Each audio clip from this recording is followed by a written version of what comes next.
Sou Michael, como o Roberto já falou. Vim aqui falar um pouco sobre o que eu aprendi com o meu último projeto digital, por assim dizer, o meu último side hustle online. Digo último porque, como vou falar mais adiante, não foi o primeiro, e também acho que não vai ser o último para já, mas foi o mais recente, não é? E o que atingiu o maior sucesso. Eu entrei nisto do marketing digital simplesmente pelo e-commerce. Foi o e-commerce que me chamou a atenção quando estava a estudar gestão na licenciatura. Vi aqui um grande potencial nos negócios online, em ter uma loja online, em ajudar as empresas a ter resultados com a internet. Já acreditava nisso há alguns anos. Agora com a pandemia, vimos que em Portugal isso foi impulsionado, cada vez maior as vendas online e cada vez mais o e-commerce passa a ser uma realidade, fazer compras pela internet, e é esse foi o que me trouxe aqui para a parte do marketing digital. Hoje em dia já trabalho com outras áreas, com a geração de leads, etc., mas é sempre essa a minha paixão, não é? E como tal, com a vontade que tinha e se calhar não tinha a capacidade de trabalhar numa grande empresa, desde cedo comecei a fazer alguns experimentos, não é? Fazer algumas lojas online, e vamos falar desta última, que ainda está em vigor, em que vendi 1.500 euros em capas de telefone personalizadas no espaço do primeiro mês desde que a loja saiu. Ou seja, embora seja pequeno o valor para muitos, não é? Eu acho que chegar do zero até aqueles 1.500, sobretudo quando os outros projetos ou tinha perdido dinheiro ou tinha ganho pouco, foi bastante positivo e para mim sinto-me orgulhoso disso e sinto que aprendi bastante, quase como se fosse um emprego, não é?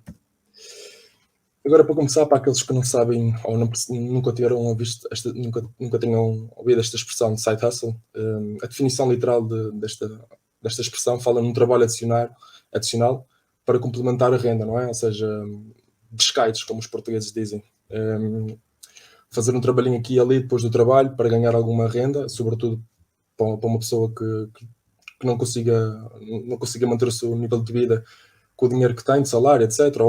Mas a questão aqui é que eu vejo um side hustle como uma maneira, como um campo em que podemos pôr a nossa paixão a funcionar, ou seja, não temos de estar presos a outras coisas, temos aqui 1 ou 2 horas por dia em que podemos aprender durante a nossa vida, não é? E nessa 1 ou 2 horas por dia aplicar, lançar projetos para o mundo, fazer experiências, crescer, não é? Eu sempre olhei para esta parte como não para complementar a renda, como a definição literal diz, mas sim para complementar a minha experiência, para complementar o meu conhecimento, não é? Foi assim que eu decidi arriscar e ir aprendendo com a experiência. Vou falar rapidamente algumas formas e o que é preciso para começar. Desde já, em termos monetários, como o Roberto falou, eu sendo estudante não tinha assim grande capacidade financeira, conseguimos lançar algo extremamente personalizado com menos de talvez 200 euros, foi o que eu gastei, talvez. E existem várias formas de começar um side hustle em casa, no seu quarto, basta ter internet.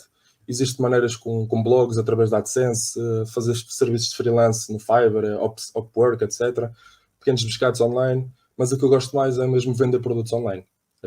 Conhecido como e-commerce, e as duas formas mais simples que eu recomendo para quem está a começar são o dropshipping e o print on demand.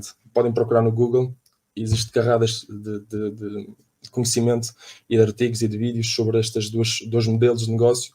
São melhores para quem está a iniciar, requerem menos risco e menos investimento, e foi nestas que eu comecei. E muitas grandes marcas mundiais, por exemplo, a Gymshark, que é das maiores e-commerce mundiais hoje em dia, começou em dropshipping, e é um sistema que pode resultar, não é? Embora na internet possa parecer que um pouco falso, pode, com a dedicação certa, pode resultar. Recomendações rápidas para quem um dia possa começar. Recomendo o Shopify para criar loja online, a Klaviyo, por exemplo, como também falou a Marisa no início, também uso. Fornecedores de dropshipping é tão simples como ir ao AliExpress. Hoje em dia dá para filtrar com entregas em Portugal em menos de 7 dias, ou seja, em 5 dias vamos ter o nosso produto em casa e podemos, ou na casa do nosso cliente. Já não temos que esperar aqueles meses antigos do AliExpress.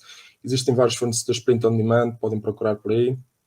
E a recomendação maior que eu dou aqui neste aspecto, como o Roberto falou, é escolher um nicho em que tenhamos interesse. No meu caso, eu sou fanático por futebol, ou seja, gosto mesmo muito de futebol, no geral, não é de um clube, gosto mesmo do futebol e nesse sentido avancei com algo dentro desta área e fica tudo mais fácil. Como se costuma dizer, quem corre por gosto não cansa, não é? e escolher um nicho que tenhamos conhecimento, sejamos apaixonados, ajudem em todas as etapas. Mais que tudo, fazer o mais simples, fazer o básico bem, como o Roberto diz, não há magia. Agora sim, as 7 aprendizagens, das quais vou começar com uma, se calhar, um pouco clichê, não é? Mas falar sobre o mindset. O mindset, considero, e aqui há dias também estive a ler sobre, numa newsletter, o mesmo ponto de vista, que o mindset é 90% do sucesso. Qualquer que seja o sucesso, online, offline, não é? Em qualquer que seja o projeto, eu acho que o mindset é responsável por 90% do conhecimento, do sucesso.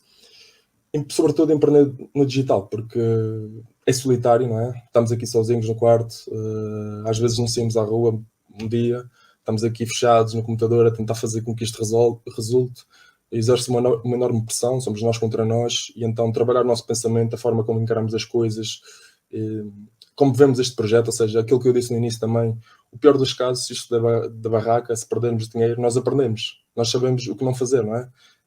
As coisas não acontecem à primeira tentativa, normalmente. No pior dos casos, estamos sempre a aprender, e fui nesse pensamento, esse pensamento assim ajudou-me, como podem ver. Aqui falo da segunda aprendizagem. Nenhuma ideia é uma má ideia antes de testar. Aqui à direita tem um exemplo ainda maior como eu, que é uma empresa chamada Potato Parcel, e eles vendem, segundo li, já tem alguns anos, mas vendiam 10 mil euros por mês, se calhar 10 mil dólares, se calhar ainda vendem mais, a enviar batatas, não é? Batatas com a cara de pessoas como presente online, ou seja, eles enviavam, as pessoas compravam este presente, mandavam uma foto do amigo, a pessoa recebia uma batata com uma imagem dele ou com uma frase, e eles vendiam 10 mil euros, 10 mil dólares por mês. E acho que não é preciso inventar a roda num side hustle, ou seja, é uma coisa prática, tem que ser prática, não é preciso inventar a roda, criar todo um mecanismo.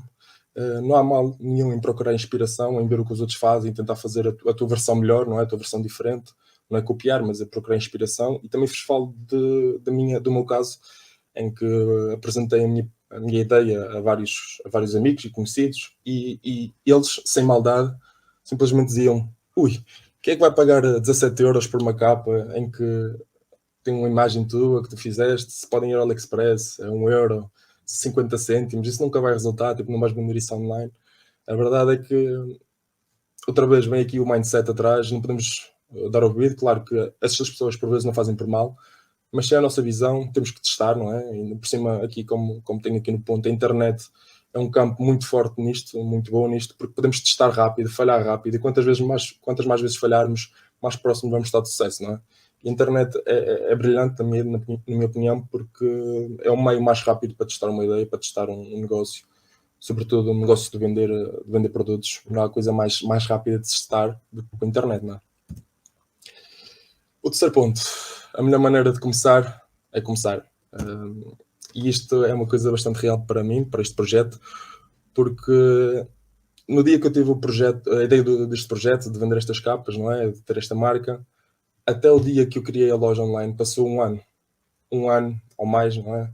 12 meses, em que eu tinha a ideia, sabia tudo o que queria fazer, mas quer eu estivesse consciente ou não, e não estava, tinha medo de falhar. E é normal, todos vamos ter medo de falhar, não é?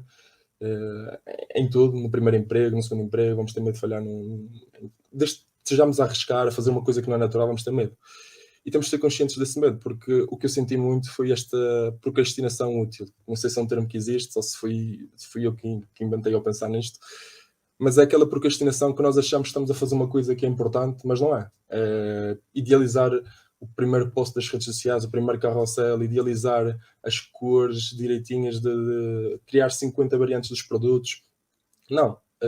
Estamos a fazer um negócio parcial, ou seja, não é a nossa ocupação. Temos que ser práticos e temos que nos focar no imprescindível, não é? Aquela regra dos 80-20. O que é que nos vai levar mais longe? Regra geral, no caso de vender produtos online, é ter um website otimizado, um e-commerce, um Shopify, fazer um setup minimamente bonito, minimamente organizado, que as pessoas consigam ver tudo, e tráfego, mandar tráfego pago lá para dentro, quer seja Facebook, Google, Pinterest, TikTok, depois vou falar sobre isso. Tens que mandar tráfego, testar a ideia, não é? Não andar a pensar aqui em muitas coisas. Eu passei desse ano cerca de 11 meses e 3 semanas a pensar nas outras questões, e cheguei a um ponto que eu disse: não, Eu aqui estou a vender aqui, 2, 3 capas por mês por mensagem no Instagram. Isto não faz sentido. Eu, se eu quero testar isto, se eu acho que isto tem potencial, vou criar. E criei o site e na primeira semana vendi mais de 600 euros logo. E mostrou-me esta importância que já podia ter feito isso há mais tempo atrás, não é? Foi só aquela procrastinação de achar que eu estava a fazer alguma coisa interessante, mas não estava. Ponto número 4, fala sobre a organização. Também parece clichê. Eu também me considerava uma pessoa organizada, tinha aqui o Notion, tinha aqui o Evernote, tinha aqui os meus blocos de notas, não é? Mas ser organizado não significa isso, e significa diferentes coisas para diferentes pessoas. Estamos aqui a falar de negócios em que, sobretudo dropshipping e print on demand, não temos controle da supply chain, ou seja, o produto não passa por nós antes de ir para o cliente, não temos controle de muitas variantes e temos que ser organizados. Temos que ser organizados na nossa comunicação com os fornecedores, todos os dias, ter, por exemplo, folhas de Excel em que monitorizamos os pagamentos, as capas que foram encomendadas, como é que foram encomendadas, ligar ao fornecedor para ver se está tudo a correr bem. O apoio ao cliente sempre tive muita dificuldade porque era uma única pessoa, era eu, a lidar com isto tudo, e muitas vezes a capa demorava 1, 2, 3 dias a mais do que o estipulado, por problemas anteriores de comunicação com o fornecedor e depois tinha problemas com o cliente, não é? E ter esta visão 360 e ter procedimentos base, mensagens base, como é que fazemos as coisas, é muito importante se queremos ser só nós a dirigir as coisas numa fase inicial. Ter organização no tráfego pago, como o Roberto nos ensina, é uma coisa que traz dinheiro. Ser organizado a criar as nossas campanhas traz dinheiro, parece que não, mas traz dinheiro e gera dividendo. Ser organizado nestas questões. Em quinto lugar, falo-vos sobre um ponto que é um bocado contraditório ao passado, em que eu falava fazer tudo sozinho, mas não é possível fazer tudo sozinho para sempre. Não é possível, nem é bom. Se olhamos para qualquer empresa, qualquer projeto que fature algum montante considerável, não é só uma pessoa a trabalhar. Isso é tão simples quanto pensar nas coisas logicamente. Se formos só nós a trabalhar, nós somos o gargalo. A empresa não escala mais por nossa culpa. Eu se vendia 10 capas e fazia as coisas mais ou menos bem, se eu queria vender 50 já não ia conseguir, é impossível, não é? E nós não queremos vender sempre 10 capas para o resto das nossas vidas. Nós temos que deixar de ser o gargalo.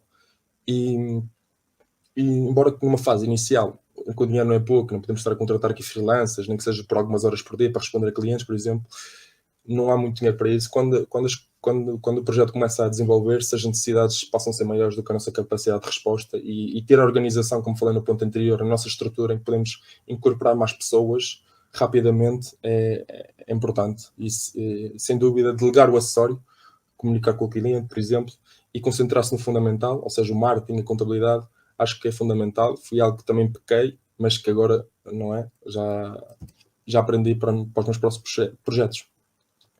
Em penúltimo, falo sobre ser curioso em todo o processo, não é? Nós vamos sair aqui da nossa zona de conforto inúmeras vezes. Eu tentei me preparar para tudo, eu tentei estudar como criar uma loja online, tentei estudar sobre copywriting, tentei estudar sobre criativos. Eu aprendi Photoshop por causa disto, por causa deste projeto. Eu sou muito bom em Photoshop hoje em dia, penso eu. Fiz todos os próprios designs. Imaginem a jornada que foi, não é? Nós vamos sair da nossa zona de conforto múltiplas vezes, todos os dias. Mesmo o Roberto, quando faz os seus projetos, qualquer pessoa que está aqui, pode até já ter estudado isso no passado, pode até saber, na hora, dúvidas tão simples quanto qual é o tamanho que devemos pôr a nossa imagem na página inicial para que ela fique direitinha no mobile. São coisas que nós não sabemos, são coisas que são desafios que vão passar todos os dias. Então, ser curioso, na internet acho que a mistura entre curiosidade, capacidade de superação e vontade, acho que não há como bater. Nem que estejamos que ir até a 10ª página do Google, vamos lá encontrar a nossa resposta. Lembro-me agora nem tinha isto preparado, uma vez falei com o Roberto sobre se eu conhecia algum fornecedor para capas de telemóvel, que eu estava a ter problemas com o meu primeiro. Ele disse, Michael, vai ao Google, não é? E eu, Roberto, já fui, já andei lá, não encontro. E ele simplesmente respondeu-me, tens que superar esse desafio, não é? Não posso fazer nada por ti, nunca vendi capas online, nunca tive um fornecedor. Epá, e a minha resposta é ires ao Google. E eu passava noites e dias até as 2, 3 da manhã à procura de fornecedores, ainda hoje em dia procuro para melhorar e iam aparecendo, não é? Mudar uma palavra. Esta capacidade de superação é crítica. Se nós não tivermos esta curiosidade e capacidade de superação, não vamos chegar muito longe. Por último, para falar um pouco também sobre esta questão de todo este evento, e o Roberto, que fala um pouco sobre o tráfego pago, falo sobre não ter medo de investir em tráfego pago, não é? Porque isto, quando estamos a construir um projeto digital, é a maneira mais fácil de falhar, ou a maneira mais fácil de ter sucesso e mais rápida. Investir em tráfego pago significa levar público interessado do nosso nicho, ou seja, já tem interesse em futebol, ou mesmo que não tenham interesse, mas clicaram na oferta, ou seja, gostaram do que viram. Estamos a levar pessoas que gostaram do que viram ao nosso site, à nossa oferta. Gostas ou não? Vais comprar ou não vais comprar? E temos feedback instantâneo. Podemos levar centenas, milhares de pessoas diariamente ao nosso site, instantaneamente, com uns euros, 10, 20, 30. Curioso que o Michael começou isto, tinha medo de investir 5 euros por dia, mesmo eu dedicando-me a aprender tráfego pago, isso consideramos tudo tráfego, não é? Hoje em dia faço esse trabalho. Eu tinha medo de investir 5 euros do meu próprio dinheiro por dia e no fim já andava a investir valores muito superiores, não é? E sempre a escalar, porque como o Roberto gosta de dizer e diz muito, quem não é visto não é lembrado. E na internet temos que investir em anúncios quando somos pequenos, não é? Quando não somos uma marca estabelecida. Não é uma ciência espacial, é simples, resulta, e temos que ver o tráfego pago como um investimento e não como um custo. A capacidade de nós fazermos tráfego pago de qualidade para a nossa loja vai conseguir fazer ou não que tenhamos sucesso. Portanto, que estás à espera? Se alguém tem aqui vontade de fazer algo nesta área, não é? Tem esta vontade de aprender, porque eu sempre tive esta vontade de aprender o e-commerce, como falei no início, de estar neste mercado, neste mundo, e nunca sentia que ainda não conseguia, não é? Não tinha esta capacidade, estava a estudar, não conseguia trabalhar para uma empresa de e-commerce, não é? E tive sempre este miudinho que queria aprender, e foi assim que entrei. E se algum de vocês está aí com a mesma vontade de fazer uns trocos a mais ou não, e experimentar as suas ideias, pô-las no campo de batalha, ver se estamos preparados ou não, mostrar as coisas que nós estamos a aprender ao mundo e o que nos interessa, esta é uma boa maneira de o fazer.